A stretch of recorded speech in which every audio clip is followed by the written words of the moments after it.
Well, not much to talk about in a miserable homestand. Didn't score, we scored 11 runs in 6 games. However, it was very good to see Thompson pitch the way he did. After his first 4 outings with us, we weren't sure about what we were seeing, and his last 2 outings, especially today, he pitched extremely well, and it was great to see. Other than that, there's not a lot of positives that came out of this whole homestand. Showed some confidence leaving Thompson in there. Bases loaded there at the end, and 2 outs, keeping him in the 7th. Well, he didn't have too many pitches, and I thought, we're trying to develop pitchers that'll go deep in the game, and I saw no reason other than to let him battle his way out of that, and he did a great job. It showed a lot. Like I said, I couldn't be happier with his performance. Threw 100 pitches in 7 innings and walked 4, which is even more surprising. However, that's the kind of thing we're looking for. We're looking for people who are going to fit in the future. Pete, what did that meeting you had with the players about their approach to hitting, what did that accomplish? Well, it's a start. I just told them to be more selective. We're striking out too much. We don't have a good 2-strike approach, and mainly it was I keep preaching about plate discipline.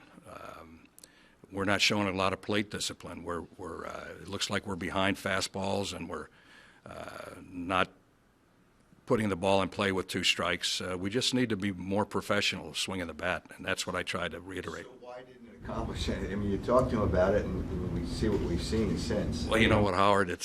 I wish I could tell somebody to do something, and they'd do it immediately. We beat them over the head with all these fundamentals and how to bunt, how to put the ball in play, things like that, and you can only do so much. It's up to the player to learn how to ice skate. They got to learn how to do it. I can't teach them how to ice skate. What are you left with?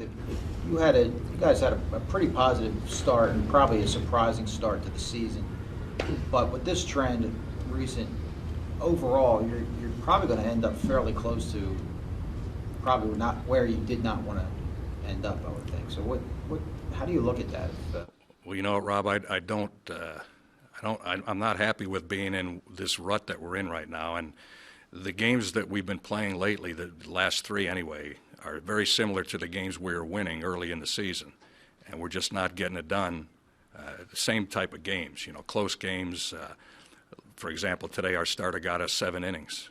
We just couldn't score any runs. So there's certainly enough games left to get something going and to finish the season on a strong note, but at the same time, I don't think anybody's happy with it, and I know the players aren't happy with it. And if they're not concerned or not upset about it, then they're not the guys we want. So when the team loses, everybody should be upset.